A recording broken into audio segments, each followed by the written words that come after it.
Yo soy Carmen Blasco, que soy enfermera del complejo hospitalario y en concreto de las consultas externas de neumología. Estamos en el laboratorio de función pulmonar y lo que allí hacemos, hacemos las espirometrías, pero al mismo tiempo también hacemos un poco de educación hacia los pacientes. Porque la mayoría de los pacientes que vienen al hospital no saben los inhaladores, no saben lo que tienen, es falta de información. Entonces nosotros, al mismo tiempo que hacemos las espirometrías, creo que es muy importante hacer también un poco de educación, ya que se les va a dar inhaladores, hacer un poco de educación hacia estos pacientes. Entonces, lo primero, la espirometría. Es una prueba en la que vamos a medir los volúmenes pulmonares de una forma controlada. Estos los que se moviliza, tanto en lo que se inspira como en lo que se expira. Las condiciones que se realizan tienen que estar medidas por la humedad, por la temperatura y la presión atmosférica. Antiguamente nosotros llamábamos a la base de los llanos porque no traían estos datos los ordenadores, pero ahora ya no nos hace falta. Todos los días calibramos los aparatos y les ponemos las constantes y la calibración que hay en las constantes ambientales que hay en Albacete en concreto.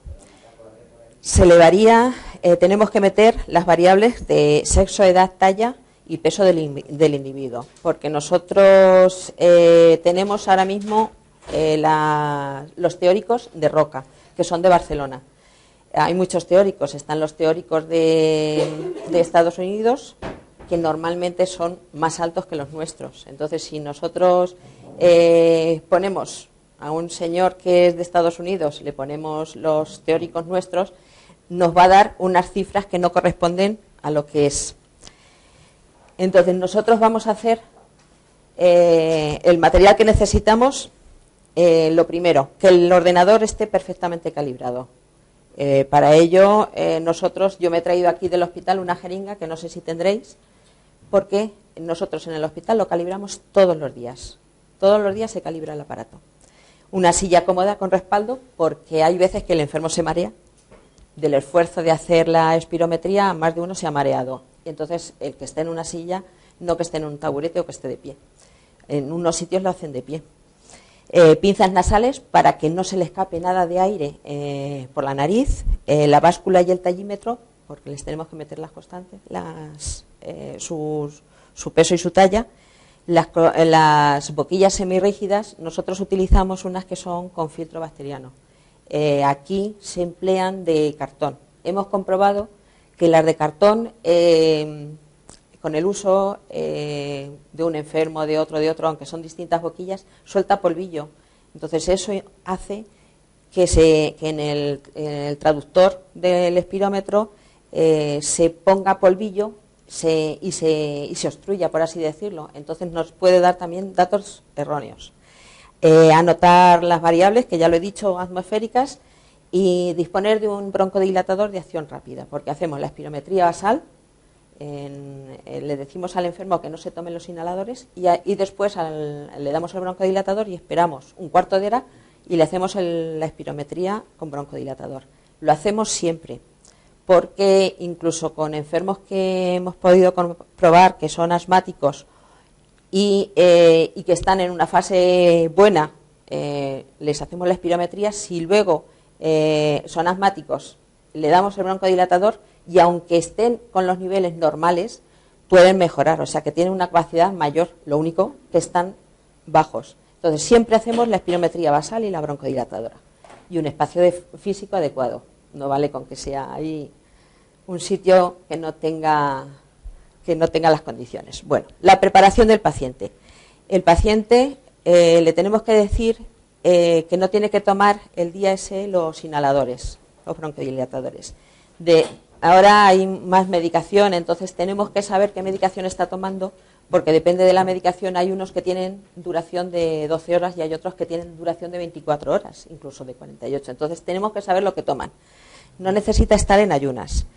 Se le dice que no debe de fumar las horas previas a hacerle la espirometría, que no tome comidas abundantes, que no beba bebidas con cafeína y que el ejercicio no debe de haber venido corriendo desde su casa a hacerse la espirometría, porque si no, eso es como un ejercicio.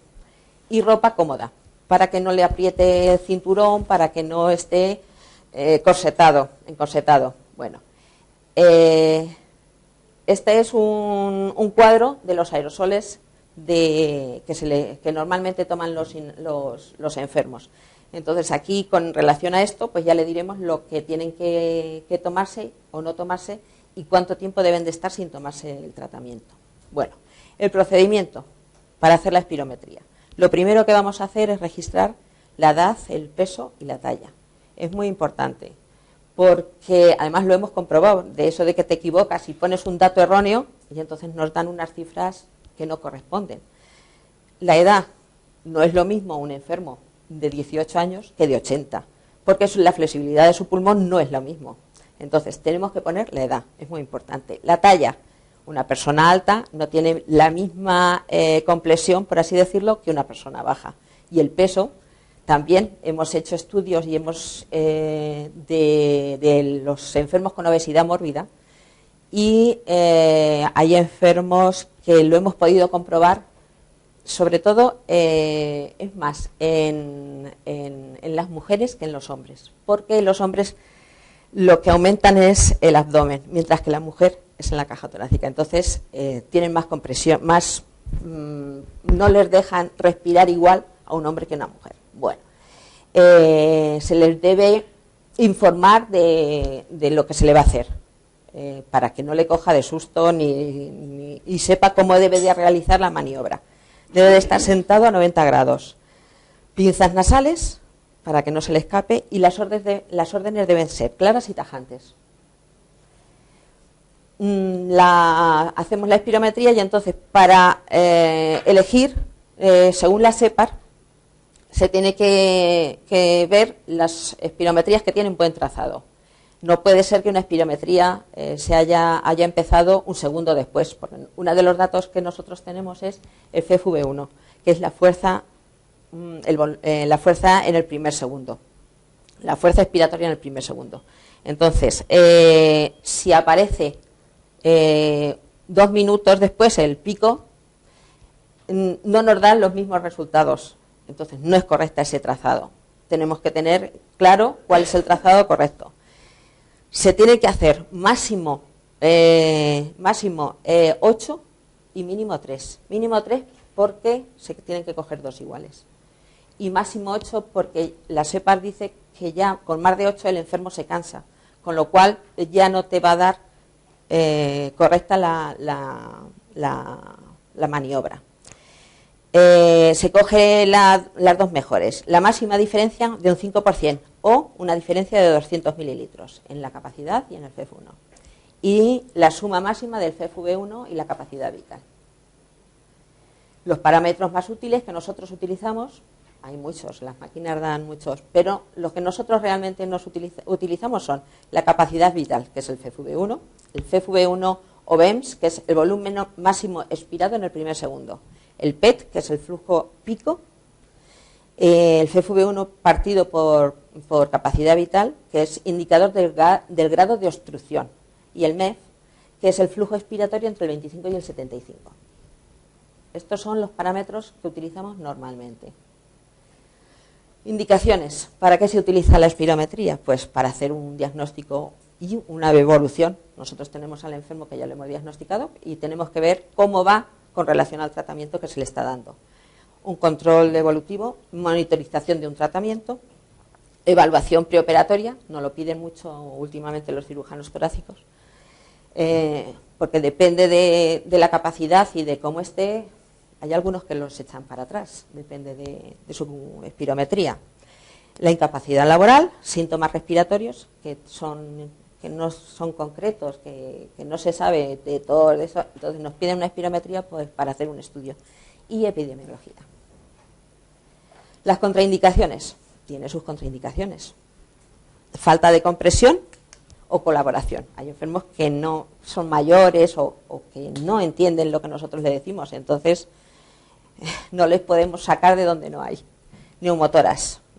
Ante un neumotoras no podemos hacerle un esfuerzo. Cardiopatía isquémica. reciente o inestable. Tampoco está. Son 3 meses lo que dice la SEPAR, que no se le puede hacer. La hemoptisis reciente, si está con una hemoptisis, no es conveniente porque con el esfuerzo vamos a provocar que pueda tener más. Aneurisma, infarto reciente y el desprendimiento de retina o cirugía de cataratas, porque con el esfuerzo se puede desprender otra vez. Y una sospecha de tuberculosis, eso está clarísimo.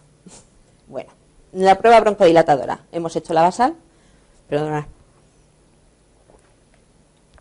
Hemos hecho la basal y sabéis que luego vamos a hacer la broncodilatadora, que la hacemos siempre. Entonces, aquí vamos a ver, intentar demostrar la reversibilidad de la obstrucción de las vías aéreas. Hay veces que no conseguimos demostrarlo, entonces pasamos a otro paso, que es la metacolina. Pero bueno, aquí solamente vamos a hablar de las espirometrías. Y refuerza la indicación de los broncodilatadores, la administración de broncodilatador tras una espirometría.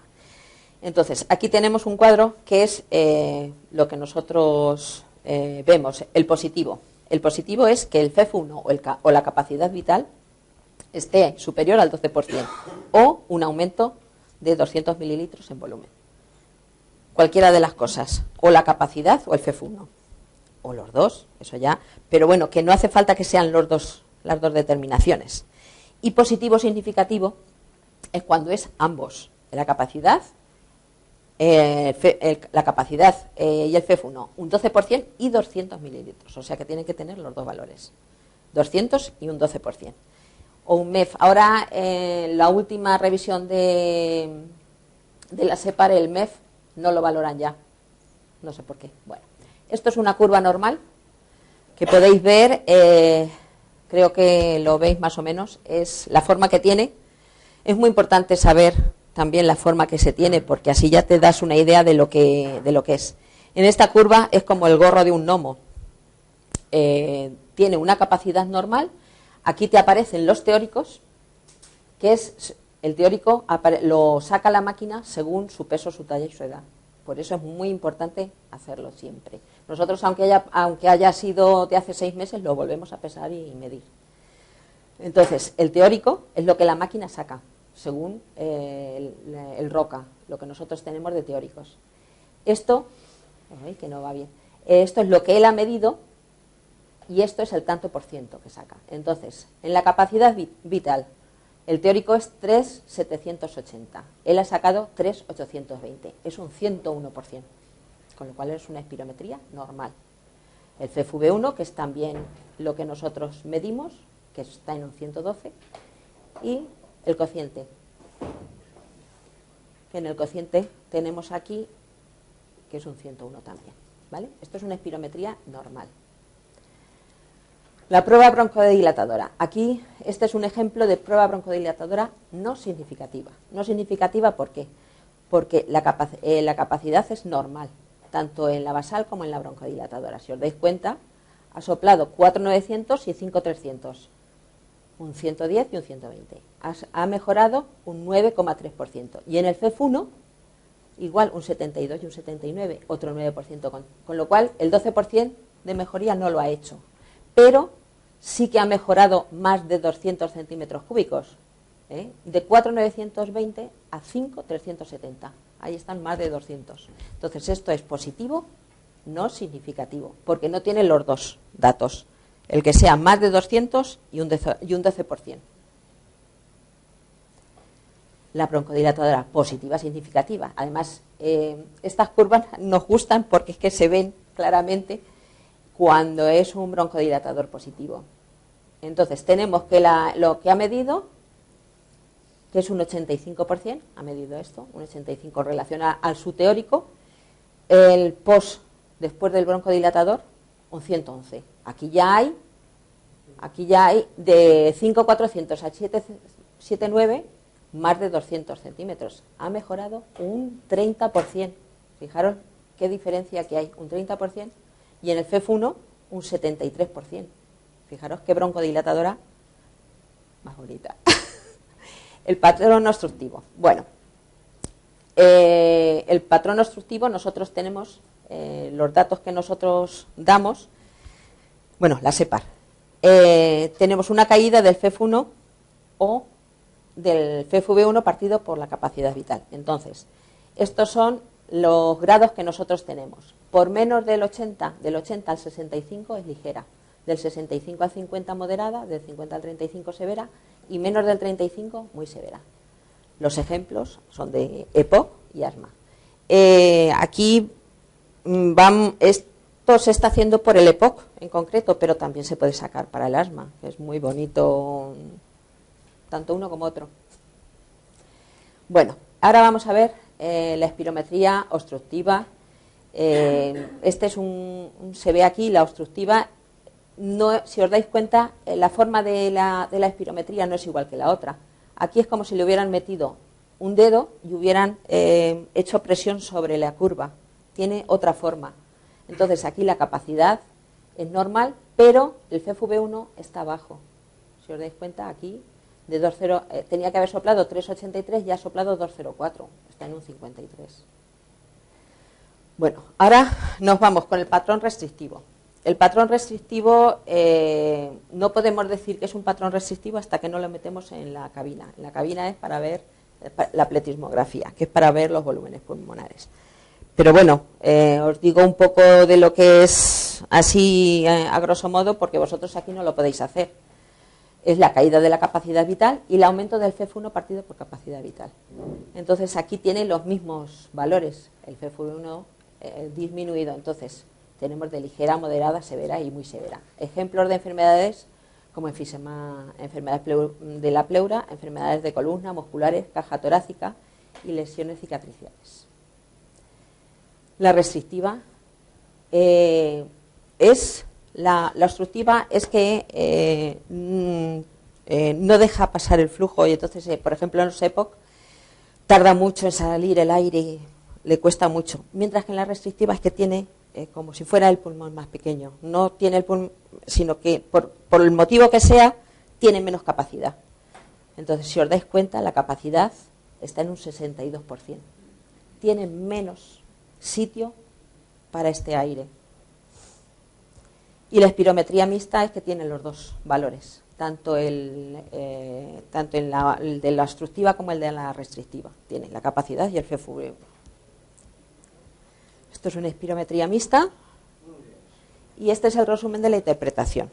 La interpretación es el grado de obstrucción, que en el obstructivo es el FEF1 y en el restrictivo la capacidad vital. Entonces aquí está, ligera, moderada, severa y muy severa. Estos son los valores que son iguales, que es fácil de aprenderse porque, y lo único que varía es en el obstructivo es una cosa y en el restrictivo otra. Y el grado de obstrucción, o sea, el patrón que sigue es este, la capacidad vital. En el obstructivo normal o disminuido, el restrictivo disminuido y en el mixto disminuido. El FEF-V1 disminuido, el restrictivo muy disminuido y el mixto disminuido. Y en el cociente es el obstructivo muy disminuido, no, el restrictivo normal y el mixto disminuido. Bueno, los errores. Ahora voy con los errores, que es también muy importante. Lo mismo que es importante la calibración del aparato y poner la talla y el peso del enfermo, esto también es muy importante porque también nos puede inducir a error. Entonces, los errores más comunes es la falta o deficiente calibración de los equipos, la utilización de una jeringa de calibración inadecuada. El que vosotros tenéis, tenía en un principio de 3 litros la calibración para una jeringa de 3. Yo ya lo he cambiado porque yo me he traído una de 2. Nosotros allí en el hospital tenemos de todos los tipos. No cumplir el criterio de expiración durante 6 segundos. El enfermo debe de estar soplando durante 6 segundos. Hay enfermos que no aguantan. Normalmente la gente joven tiene tanta flexibilidad en el pulmón que no aguanta esos 6 segundos. Es soplar y se queda ya no tengo más. Pero le obligamos un poco a que aguante esos 6 segundos, aunque sea sin respirar. Pero tiene que aguantarlos. Valores fuera del rango, cuando no lo hace bien, es lo que os he dicho, que ha hecho el pico mal o que ha cortado, que falta de datos antropométricos, como son errores de la edad. El error de transcripción del sexo también es muy importante, si es hombre o mujer, cambian los teóricos. Que le dé tos, cuando le da tos la espirometría no sale bien, porque sale artefactada. Defectos de inicio en la maniobra y finalización brusca o defectuosa de la maniobra. Bueno, pues estos son más o menos, a grosso modo, lo que es una espirometría. Entonces, lo importante ahora es que vosotros tenéis que saber hacer las espirometrías, o por lo menos tener una noción de ello. Estos espirómetros portátiles pueden servir perfectamente para lo que vosotros necesitáis. Vamos a calibrar el aparato. Es muy importante calibrar el aparato porque según la calibración, si el aparato está calibrado con una jeringa mal o no tiene bien los datos, nos puede inducir a datos erróneos. Aquí en la pantalla aparece y tenemos el 1 que es paciente, el 2 opciones y el 3 utilidades. Nos vamos al 3. Y en las utilidades tenemos ya el 1 que es la calibración de la turbina. Le damos al 1. Y aquí ya nos dice lo que nosotros vamos a hacer, que es el 2, la calibración. Tenemos una jeringa de 2 litros, el radiante expiratorio y el inspiratorio, el máximo y el expiratorio y el inspiratorio, que es lo que nos mide. Nos vamos al 2, a calibración. Entonces, con una jeringa de 2 litros, nosotros vamos a hacer emboladas para que el aparato las reconozca. Con una medida, como nosotros tenemos la jeringa que mide 2 litros o 3 litros. Entonces, para que el aparato se regule con relación a esta calibración.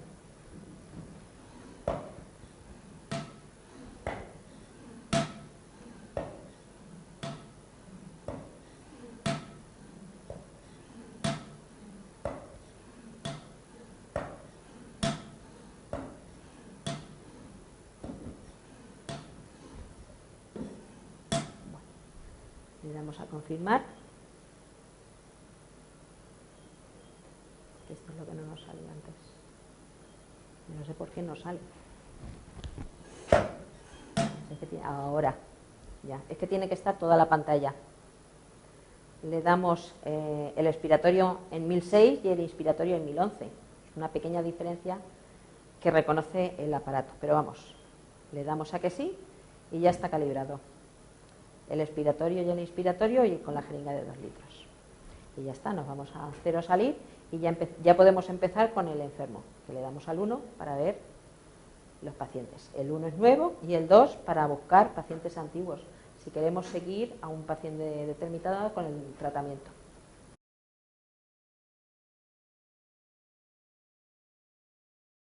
Le he dado al 1 para ver pacientes, porque vamos a hacer la espirometría. Entonces tenemos el 1, que es nuevo, y el 2 para buscar paciente, que ya le hemos hecho aquí espirometría para ver cómo va evolucionando su enfermedad. Pues le doy a 1, nuevo. Entonces aquí tenemos que poner todos sus datos. La identificación del paciente, la fecha de nacimiento. ¿Fumas? Una vez que ya lo hemos metido todos los datos, le damos a confirmar, que esos son los datos correctos. Nos aparece una pantalla en blanco y entonces aquí nos dan las distintas cosas que podemos hacer. Test, imprimir, editar, pantalla o salir. Le vamos a dar al test para hacer la espirometría. Al 1. Pre, porque es antes del broncodilatador. Entonces, le explicamos al paciente lo que tenemos que hacer. Le vamos a hacer una espirometría para ver cómo está su pulmón. Entonces, tiene que esforzarse al máximo, porque si no se esfuerza al máximo puede inducirnos a error la prueba. Le voy a decir que coja aire, que lo eche poco a poco, coja mucho y de un golpe, como si quisiera escupir el aire, es un soplido fuerte. Y aguantar hasta que yo le diga. Le voy a tapar la nariz para que no se le escape el aire y le voy a dar las instrucciones. Venga, vamos allá, vamos a empezar con la prueba. No se eche para adelante. Venga, vacíese, sople el aire, sople, sople, sople, sople, sople, sople, te lo pones.